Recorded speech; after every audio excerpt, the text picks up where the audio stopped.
Hello and welcome to another wonderful episode of Iron Port. This program is proudly brought to you by Serene Insurance, Goil PLC, Ghana Revenue Authority, Ghana Link, Meridian Port Services, and Phoenix Insurance. Our proud media partner is the Business and Financial Times. This program is powered by the Ghana Ports and Harbours Authority. Now, this week we are looking at the impact of the closure of the Niger border on cross-border trade. So we had in the studios some two personalities. First, the head of freight and logistics with the Ghana Shippers Authority, the person of Frederick Asiedu Date, as well as the president of the Borderless Alliance in the person of Ziad Amui, who gave some insights into this particular subject. Let's take a listen. I did some research about the volumes of trade that are coming mainly in and out of Niger. Right. Based on the World Bank's WITS portal. And I came out with the following figure, because it's good to put things into perspective. We're talking about onion, yes. Maybe there's also livestock. Yes. We're talking about the inflow from Niger to Ghana, right? But there's also outflows, which means that Niger, Burkina, and Mali, being by definition landlocked countries, they will be completely relying on their land borders for the trade in and out of the country. Absolutely. So no one country in itself is an island. And in this case, if we take the example of Niger, their total exports amount to about $500 million annually, which means a monthly of 42 million. And then their total imports are about 2.1 billion annually. So they have a total of about 2.6 billion in and out going in, right? But that is trade in goods and in services. Now, I selected out of that total the animal trade and the food trade, which is of most interest in our case. In the case of animal trade, they have about $11.3 million of annual exports and then 61.9 million of annual imports. So it means they also import as much, close to 6 times as much as they export. And that brings it to about $6 million roughly of monthly animal trade. And then the figure for food trade is even higher, because they have about $118 million of monthly food trade. So you're talking about $124 million worth of food and agriculture and livestock in and out of Niger on a monthly basis. That is very highly disruptive for a country. And now you are no longer talking only about trade, because the discussion and the conversation has shifted horizontally more towards food security. Because, trade is about creating economic opportunities and bringing in the necessities, and then creating this kind of virtuous cycle where you can create economic opportunity for people, and then you can grow your economy, and then you can grow your way into prosperity. But now, because of border closures in some countries across West Africa for various reasons, maybe in this case we're talking about Niger, but a while ago there was a pandemic that shut all of the borders within West Africa. Throughout the past 3 years, there were other countries where there was destabilization of the regimes, and then the borders were closed for a while. So this certainly affects the type of trade, and it also affects the situation not only from a trade dimension. We also have to think about the food security dimension. We have to think about the economic opportunities, especially at the border communities. And that is where, from our humble experience over the past 10 years, where we found that most of the challenges of international trade reside. It's in the border communities and in the border areas, which are very wide, as you know, and are very difficult to control. So whether it is a sustainable drive to keep borders closed to achieve a certain objective, whether technical issues or non-technical issues, it remains to be seen whether it can be effective or not. All right, so you mentioned 124 million of food and animal, in terms of trade. On monthly basis. Yes, absolutely, to Niger.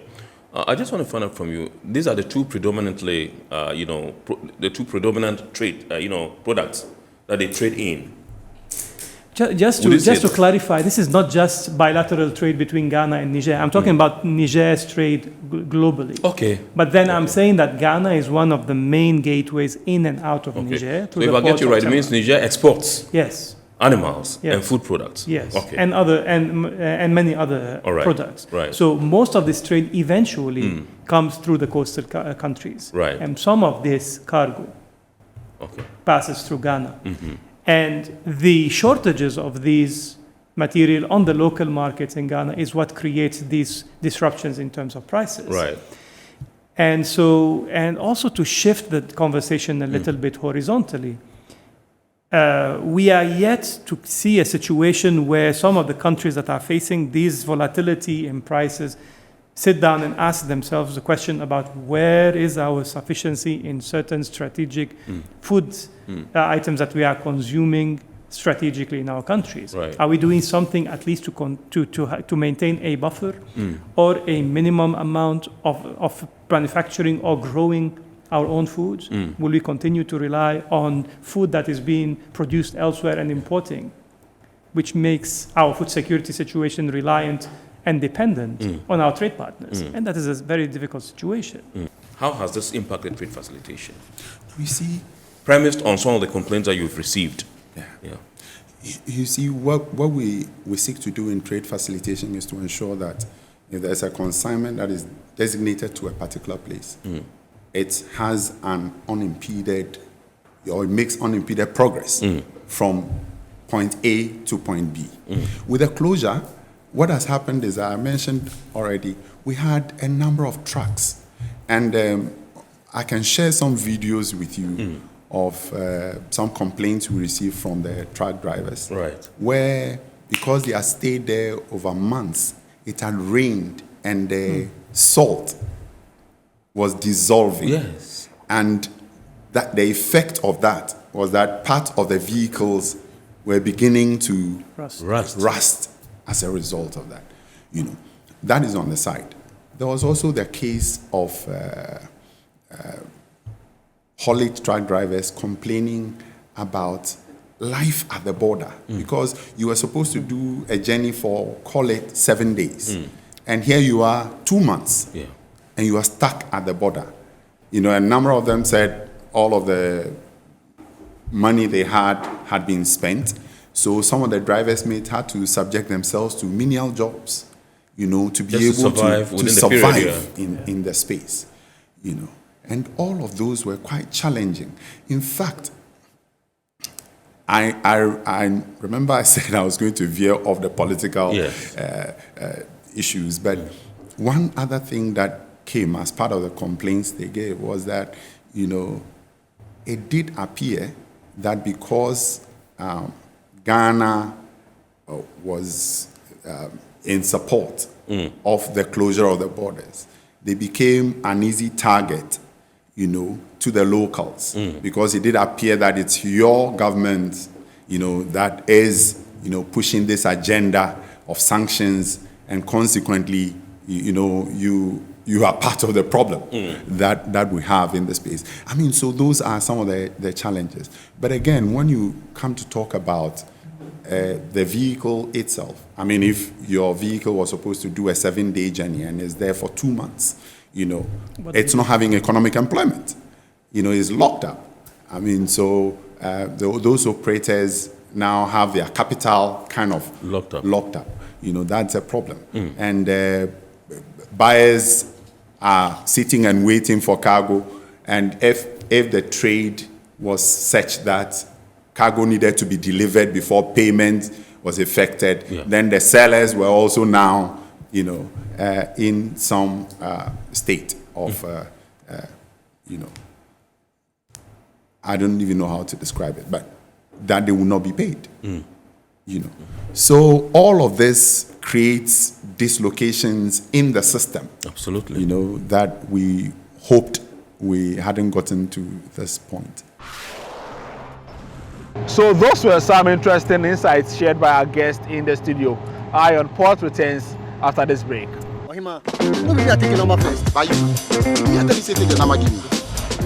Guys, now I'm tired. I'll go on a date with whoever gets here first. Princess, really? Okay, I dey come. Shut up! Mame,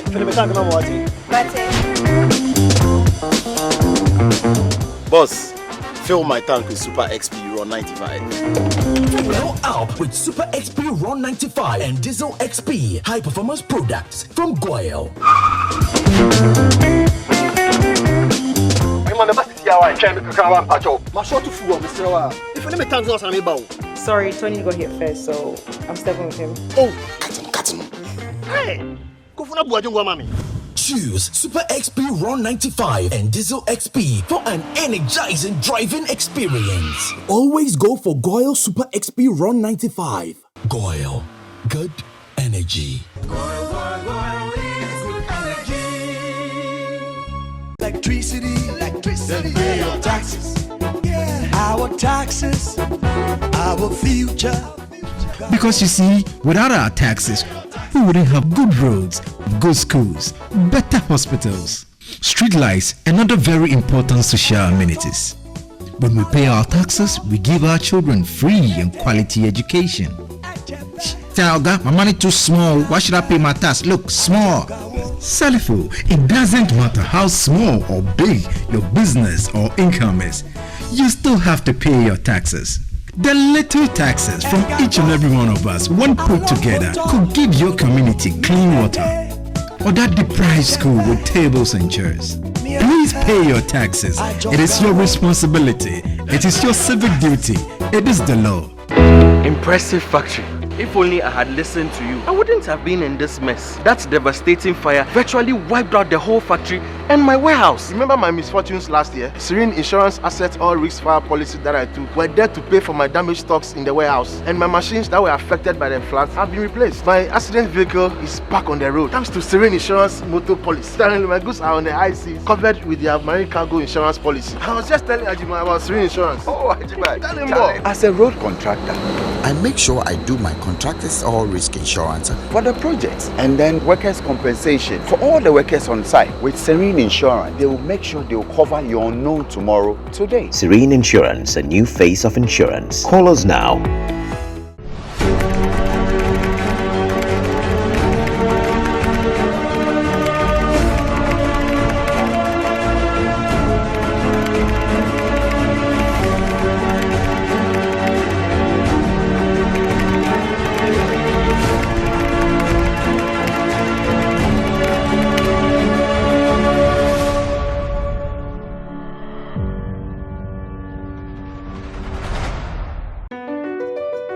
MPS Terminal 3 is Africa's new state-of-the-art container terminal at Tema Port. For manufacturers, agro-processors and traders, the new port means business can be done faster. This infrastructure boost will improve Ghana's port handling capacity, connect more trading routes, and oil the engine of growth for the economy, creating great opportunities across all sectors as Africa's markets merge and become the largest trading bloc globally. MPS, we connect, you thrive. Business and life can be like the sea sometimes. Sometimes serene, sometimes calm, sometimes turbulent, and at times it brings the unexpected. However it is like, trust Phoenix Insurance for your home, car, business, and marine insurance needs. Call 0302 246 319 or 0243 690 492. At Phoenix, you experience a delightful service delivered with wisdom. Welcome back from the break. Now, news and activities happening within the port and maritime industry next.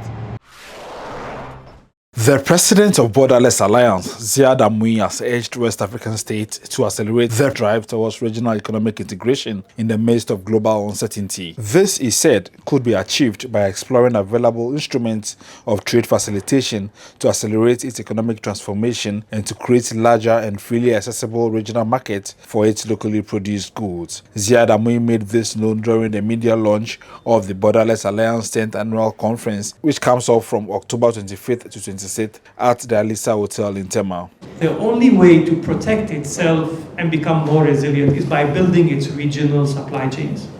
And to build regional supply chains, you need to focus on three things. The first one is to produce more, whether agriculture or non-agriculture products. The second is to identify markets across Africa in this case. And then the third one is logistics-based, which is to move the goods from where they are from where they are produced to where they are consumed. The head of freight and logistics at the Ghana Shippers Authority, Fred Esiedudate, observed that the economies that have thrived have done so by ensuring that there is seamless movement of goods and services across borders. When you're talking about facilitation of trade, you're looking at, are there checkpoints along the corridor? What activities are done at these checkpoints? To what extent do they impede the movement of the cargo? And so our focus goes beyond agricultural products. Borderless Alliance annual regional conferences have become one of the leading platforms on trade facilitation, regional integration, and doing business in West Africa, where participants, decision makers, and trade experts discuss how to improve their businesses and create a more enabling business environment across the region. The Ghana Shippers Authority has held its 8th media seminar on shipping and logistics. The seminar, which is under the theme Contemporary Trends and Development in Ghana's Shipping and Logistics Industry, is aimed at bringing to the fore the speedy evolvement of the shipping and logistics sector, which is one of the key drivers of the socio-economic development in the country. The media seminar also contributes to the ongoing industry-wide interventions aimed at enhancing the media's appreciation of their role in advancing the interest of the sector. In her opening remarks, the Chief Executive Officer of the Ghana Shippers Authority, Benonita Bismarck, said the authority recognizes the media as an indispensable stakeholder in its mission to effectively protect and promote the interest of shippers in Ghana. As we strive to provide timely and apposite solutions to importers and exporters, we have and continue to consciously maintain a professional relationship with the media. The president of the Ghana Journalists Association, Albert Kobana Jumfo, urged participants to use the knowledge acquired to enhance and promote economic growth so as to help transform the industry to become more competitive and cost-effective. Or what we say about the economy will make it attractive or otherwise, as journalists. How accurately we disseminate trade information as well as information on the shipping and logistics sector is critical.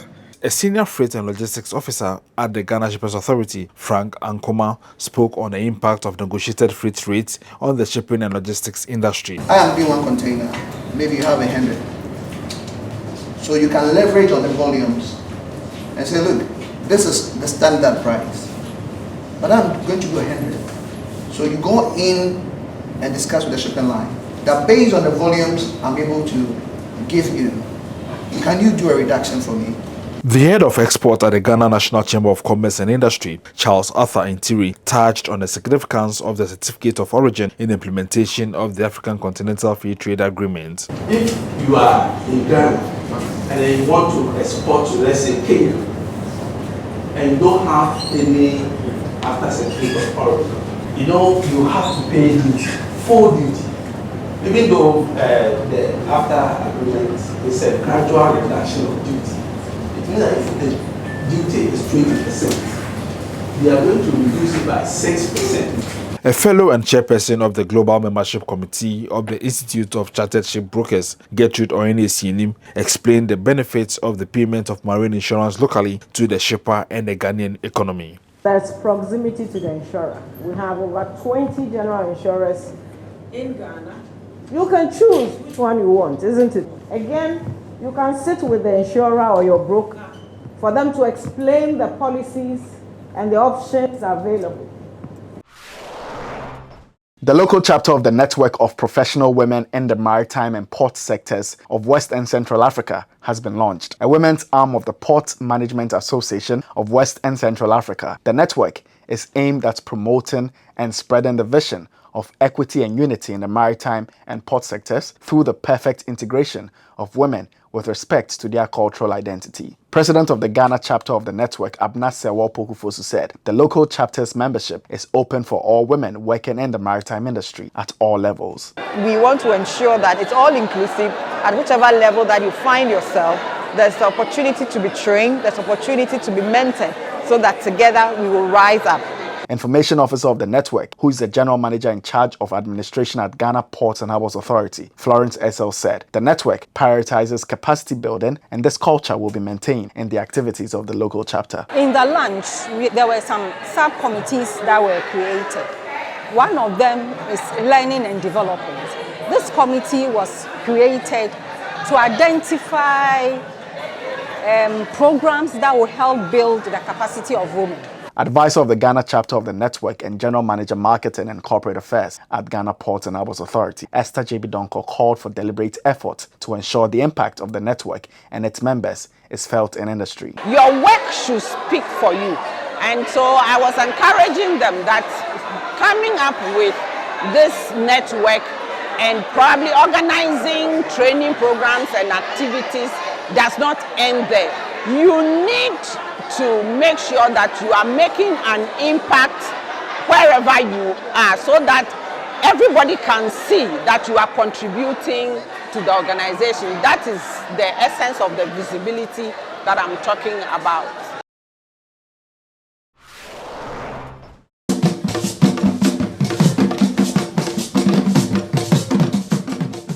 Ghana's leading oil marketing company, Goil PLC, has constructed and commissioned 5 modern Autogas stations, a first of its kind initiative in West Africa. The Autogas stations will supply LPG to automobiles, and there will be a collection and exchange center for filled cylinders. Constructed in partnership with Korean partner Yuju Engineering, the 5 stations are located in Burma Camp in Accra, Teshi, Cape Coast Bypass, Kenton Chrono in Kumasi, and Takrade. And a symbolic outdooring ceremony at the Burma Camp station in Accra, Group CEO and Managing Director of Goil, Kwame Osei-Prempeh, stated that the construction of the stations is in line with government's cylinder recirculation model policy, which aims to ensure that Ghanaians have access to safe, clean, and environmentally friendly liquefied petroleum gas. We are telling the whole country, as well as drivers in Accra, Kumasi, Takrade,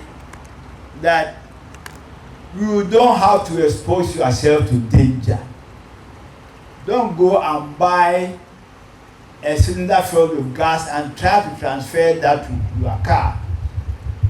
You are exposing your body and your property to danger. The director in charge of inspection and monitoring at the National Petroleum Authority, Esther Anku, said Goil's Autogas stations meet local and international standards. I'm very happy that we are having this ceremony to showcase to the general public how a typical Autogas station going forward should look like. On behalf of the sector minister, Deputy Minister of Energy Andrew Ejapa-Mensah added that Goil's move marks a significant milestone in the energy policy for the transport sector. The expectation is that the increased access to safe outlets for the sale and purchase of Autogas in the country will translate into a gradual increase in the usage of gas-powered vehicles nationwide. In the name of the Father, the Son, and the Holy Spirit. Amen.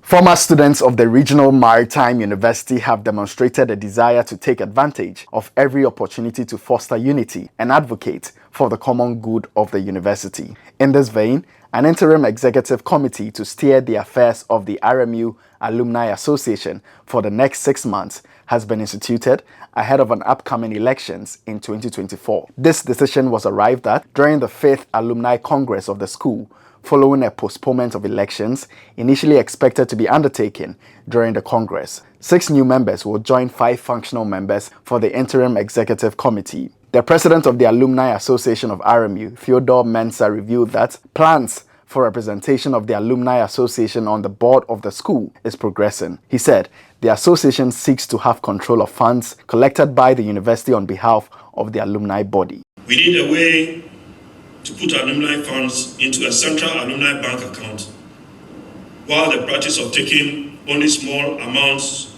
into the CD account for operations continues.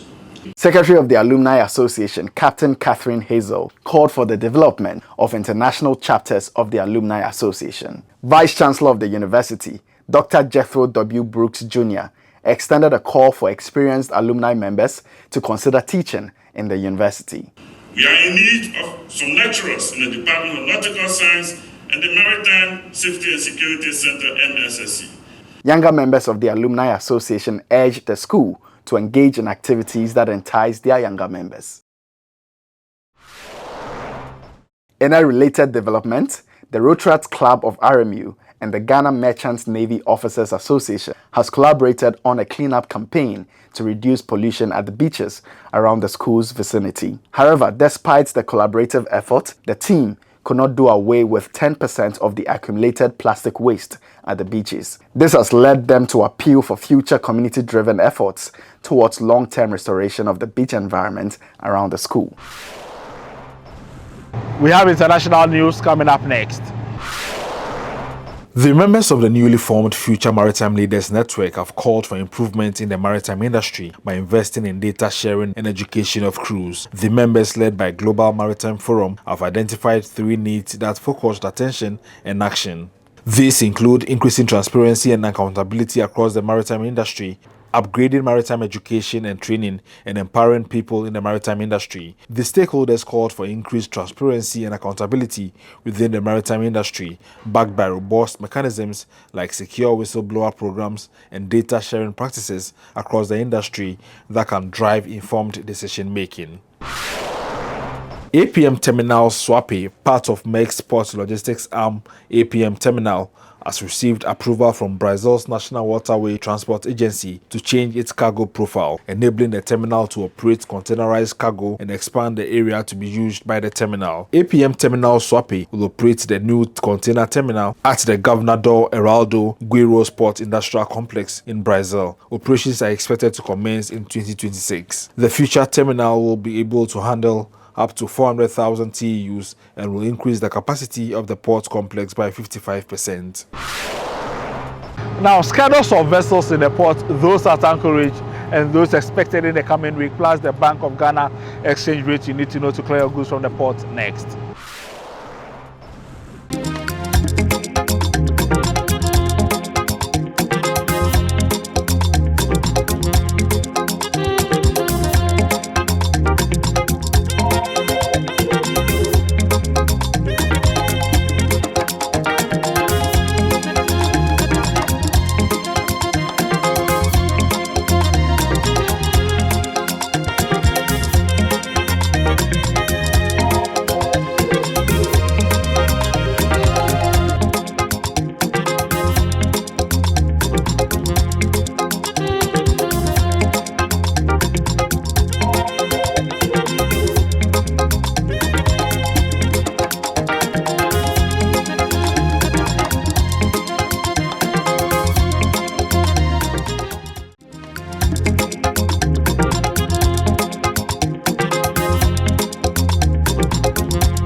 It's now time for the phrase of the day.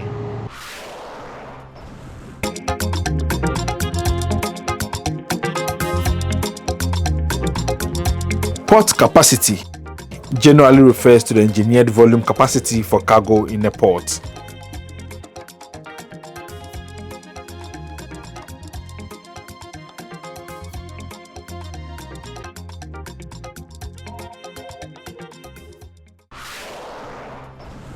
We have some comments you've been sharing with us next. Hi Iron Port, my name is Abu, working in Tema. I can confirm some of what Mr. Asiedudate said. My friends who are trackers mentioned that truly, because they were Ghanaians, they faced some animosity from our friends up north. So that's all for this week's episode of Iron Port.